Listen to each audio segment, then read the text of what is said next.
মুআজ বিন জাবাল রাদিয়াল্লাহু আনহু এমন একজন সাহাবী যিনি ছিলেন তরুণ যখন তার সামনে ইসলামের দাওয়াত পেশ করা হয়েছে। ইয়াং সাহাবী, টকবগে রক্ত, ওই অবস্থায় ওই বয়সে তিনি আল্লাহকে চিনতে শিখেছেন, দেন মুসলিম হয়ে গেছে।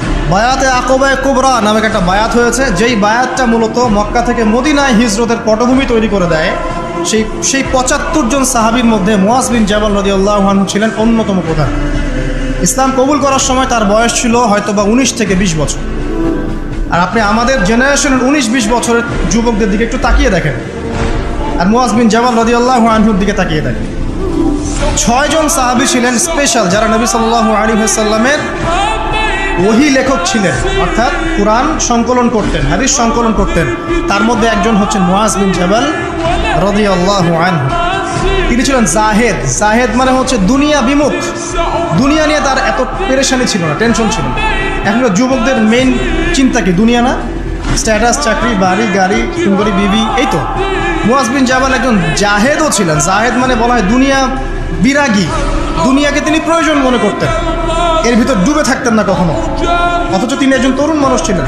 একটা হাদিস এসেছে, হালাল হারামের মধ্যে এই উম্মতের সর্বাধিক জ্ঞান যাদেরকে দেওয়া হয়েছে তার মধ্যে মুআজ বিন জাবাল রাদিয়াল্লাহু আনহু একজন। তিনি 18 হিজরিতে ইন্তেকাল করেছেন এবং তিনি অত্যন্ত সুদর্শন ছিলেন, চমৎকার বাগ্মী ছিলেন, মানে খুব চমৎকার করে কথা বলতে পারতেন, জনগণকে বোঝাতে পারতেন। আল্লাহ পাক আমাদেরকে তার মধ্যে হওয়ার তৌফিক দান করুন, আমিন। এবং তিনি জাফর ইবনে আবি তালেব রাদিয়াল্লাহু আনহুর দিনী ভাই ছিলেন।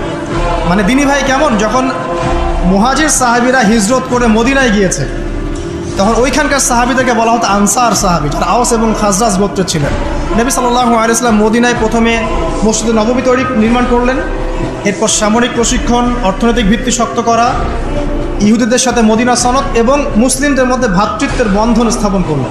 এক সাহাবীর সাথে আরেক সাহাবীর দিনী ভাই সম্পর্ক করলেন। মুআজ বিন জাবাল রাদিয়াল্লাহু আনহু ছিলেন জাফর বিন আবি তালেব রাদিয়াল্লাহু আনহুর দিনী ভাই।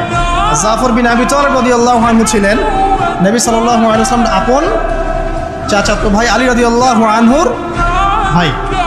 জাফর রাদিয়াল্লাহু আনহু আবিসিনিয়ায় ওই যে বাদশা নাজাশী তার সামনে সূরা মারিয়াম তেলাওয়াত করেছিলেন, যার তেলাওয়াত শুনে জাফর রাদিয়াল্লাহু আনহুর তেলাওয়াত শুনে বাদশা নাজাশীর চোখ দিয়ে দরদর করে পানি পড়তে শুরু করে এবং পরবর্তীতে ওই খ্রিস্টান বাদশা ইসলাম কবুল করেন, আলহামদুলিল্লাহ।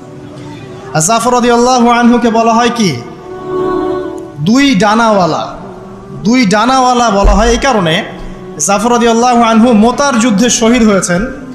মোতার যুদ্ধটা ছিল রোমকদের সাথে। রোমকদের 2 লক্ষ সৈন্য আর মুসলিমদের মাত্র 3000 সৈন্য। মুসলিমদের মাত্র 3000 সৈন্য, আর মোতার যুদ্ধে কুফারদের, রোমকদের 2 লক্ষ